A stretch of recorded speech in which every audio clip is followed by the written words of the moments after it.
Olá, eu sou Fernando Palacios, coautor do Guia Completo do Storytelling, também ganhador do World's Best Storyteller, e estou aqui para dar uma aulinha sobre perfil autoral. E a gente vai hoje descobrir qual que é o seu perfil autoral, na hora de criar uma história, na hora de contar a sua história, como que funciona isso para você. Aí, para a gente começar, a primeira pergunta é a seguinte: você é autoral? E essa é uma pergunta importante, porque muita gente fala assim, não, eu não sou criativo, eu não sou autoral. O que você acha? Você acha que você é uma pessoa capaz de criar histórias, de contar suas histórias? Eu tenho aí um grande amigo, Fred Zecchini, e hoje mesmo ele publicou uma coisa muito interessante, ele falou o seguinte: só não conta história quem não tem história para contar. E no final das contas, todo mundo é autor, de um jeito ou de outro, nem que seja na hora do cafezinho, na hora que está sentado na mesa no domingo em família, mas todo mundo está contando história, Isso é que é ser um autor. E storytelling tem um lado criativo, mas também tem um lado intuitivo. E os dois lados, tanto o intuitivo quanto o criativo, podem ser desenvolvidos e você pode vir a ser um autor, uma autora melhor. Então é basicamente para isso que a gente estuda storytelling, como as histórias funcionam e como a gente pode fazer para que elas funcionem ainda melhor e mais ao nosso favor. E aí você sabia que tem dois tipos de perfil autoral?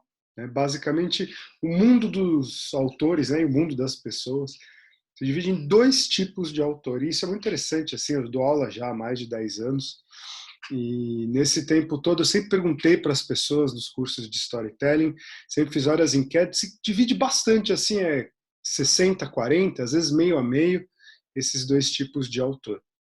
Aí como que é isso? São dois estilos ligados muito ao processo autoral, a como a pessoa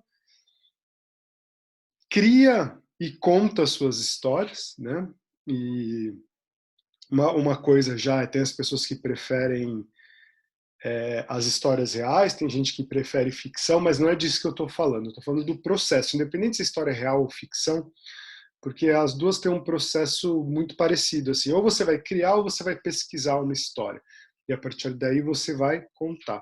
Então, nessa hora de contar a sua história, dá para funcionar isso de duas formas. E cada forma, cada perfil vai ter dificuldades em lugares diferentes, o que é muito interessante.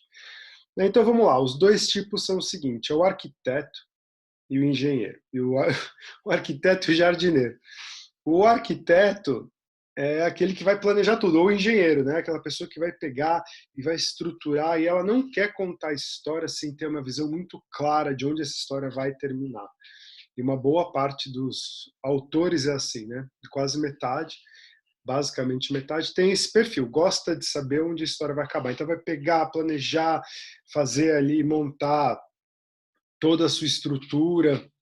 E o jardineiro, não, ele gosta de ir jogando ideias, ou ele ou ela, vai jogando ideias e vai ver quais delas vão brotando e vai se empolgando e se apaixonando por essas ideias. Então, são estilos, não tem o melhor ou o pior, cada um tem as suas características, e dá para você ser de um jeito e tentar fazer o outro jeito. Eu já atuei dos dois jeitos, sendo arquiteto, sendo jardineiro, dá para fazer das duas formas, mas tem uma que vem mais natural para você. Inclusive, essa nomenclatura arquiteto e engenheiro e jardineiro, quem inventou essa nomenclatura específica foi o George Martin, o autor do Game of Thrones, e o que ele comenta é o seguinte, que ele é um jardineiro. Ele foi criando Game of Thrones durante mais de 30 anos, não acabou ainda, mas ele foi escrevendo os livros conforme as ideias vinham surgindo. Ele mesmo se surpreendia com as próprias ideias, ele não sabia exatamente onde ia acabar. Ele dizia que o processo dele era mais ou menos como subir numa montanha e enxergar lá para frente. Ele sabia de uma ideia muito vaga de qual que era o caminho, mas depois tinha que descer e explorar o caminho. Mas tem o lado mais arquiteto, que normalmente funciona melhor para trabalhar junto com marca, com o mundo corporativo, porque é uma garantia maior de uma entrega num prazo. Essa é uma das vantagens do arquiteto.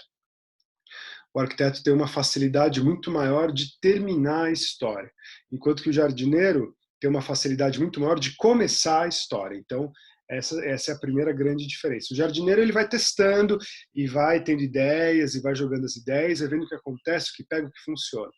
Já o arquiteto não, ele demora muito para ter ideia, para começar, demora muito para começar, para sair da página em branco, mas depois que consegue sair da página em branco, vai mais rápido, porque ele sabe onde ele vai chegar com essa história. Não que ele não possa mudar ali no meio, mas ele já tem um fim em mente, né? O jardineiro normalmente não.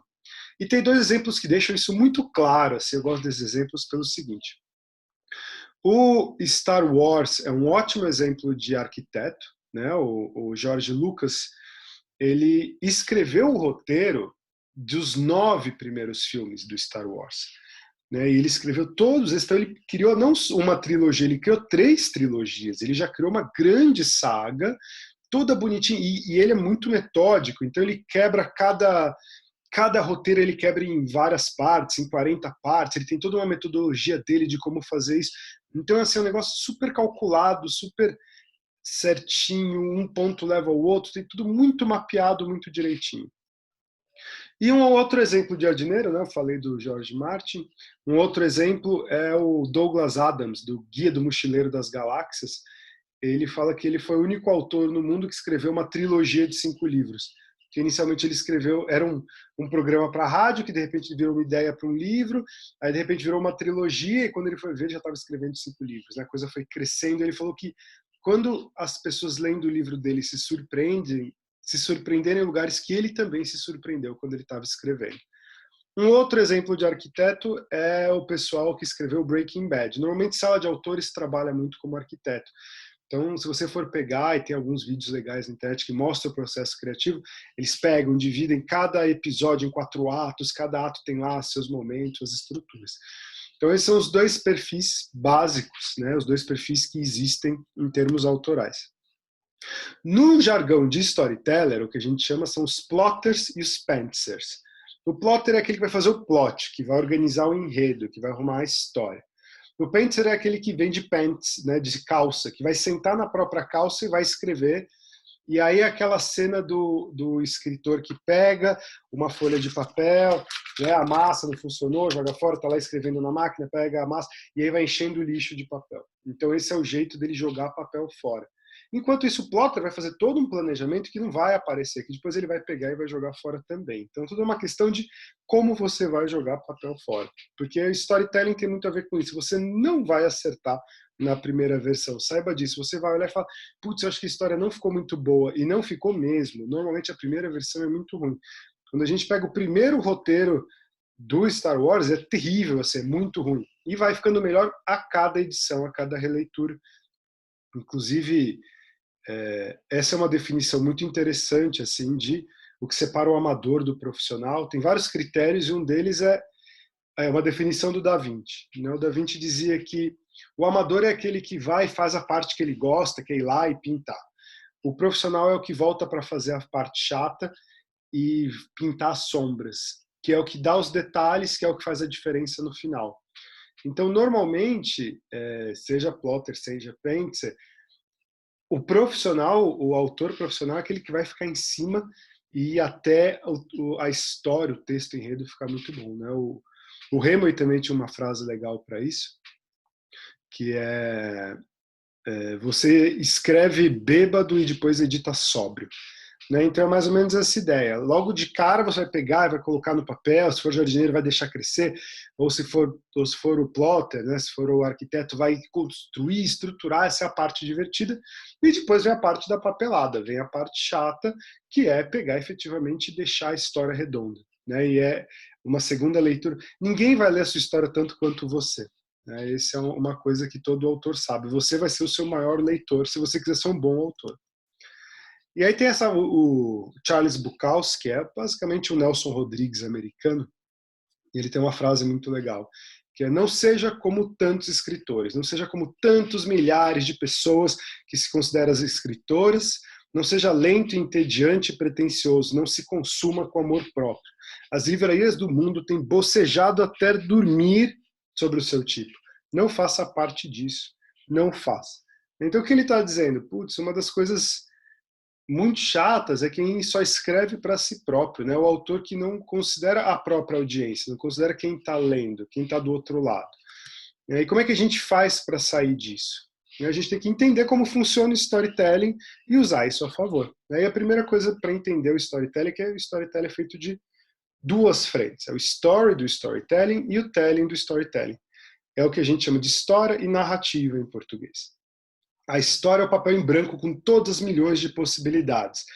Quem se dá muito bem com a história é o jardineiro, porque ele vai começar e vai pirar e ele não vai ter medo e problema com o papel em branco. Vai pegar, vai sair, vai jogar. Onde ele vai se perder? No final, na hora de concluir. Mas na história ele vai sair bem. Ele não tem problema com o papel em branco. E o telling é a narrativa, é na hora que a gente vai efetivamente finalizar a história, né? Chegar na versão final. E aí vem a parte da edição, da tesoura. Né? O Truman Capote, também um escritor aí muito legal, escreveu Bonequinha de Luxo, que inclusive é um grande case de branded content. Ele fala que ele acredita muito mais no poder, na hora de escrever, ele acredita mais no poder da tesoura do que da caneta. Então a história realmente fica boa na hora que a gente volta e encerra.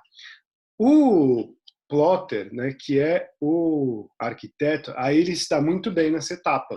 Porque como ele já organizou muito bem, fica mais fácil de editar e de deixar o texto, a versão final mais redonda, mais pronta. Então são perfis diferentes. Só que qual que é a dificuldade do arquiteto? É resolver a página em branco, é começar a escrever. Então se você é um arquiteto, se você gosta de ter tudo planejado na hora de escrever, uma dica que eu dou sempre, em todo curso, todo começo de curso, é pensa por escrito, né? Conversa com o papel. E resolve a página em branco, resolvendo a página em branco, já começa a escrever qualquer coisa, nem que seja assim, ah, meu Deus, não sei o que eu estou fazendo aqui, eu estou odiando essa história, e escreve, o que vem na cabeça já coloca no papel. Depois de mais ou menos uns 5, 6, 7, 10 minutos, você já esqueceu aquela resistência inicial e aí a coisa começa a fluir. Depois é só voltar e editar e tirar aquela parte inicial. É mais fácil editar uma página com texto do que ter que resolver a página em branco. Então você já resolveu a página em branco na hora que você começou a escrever. E se você é um jardineiro, uma pessoa que gosta de ir criando as histórias e aí depois se perde no meio do caminho e não sabe como chegar no final, aí a dica é o seguinte, coloca mais e mais. Essa é uma história muito legal do Chuck Palahniuk, do Clube da Luta, que ele fala que ele estava com um amigo vendo várias vitrines de Natal, e aí várias eram todas parecidas, bonitinhas, clean e tal, e de repente eles chegaram numa vitrine que tinha de tudo. Tinha caminhão de neve, empurrando a neve, tinha criança brincando algodão por tudo que é lado, e pai. E falou, era um caos. Né? E ele disse que o amigo virou e falou assim, nossa, eu acho que o lema dessa empresa é se ainda não está bom, vamos colocar mais. Né? E ele fala, isso é um bom exemplo para storytelling, né? Porque se você é uma pessoa de ideias e parece que ainda não está redondo, é que está faltando mais ideia. Então, se o seu forte é ser jardineiro, se é trabalhar com ideia, joga mais ideia.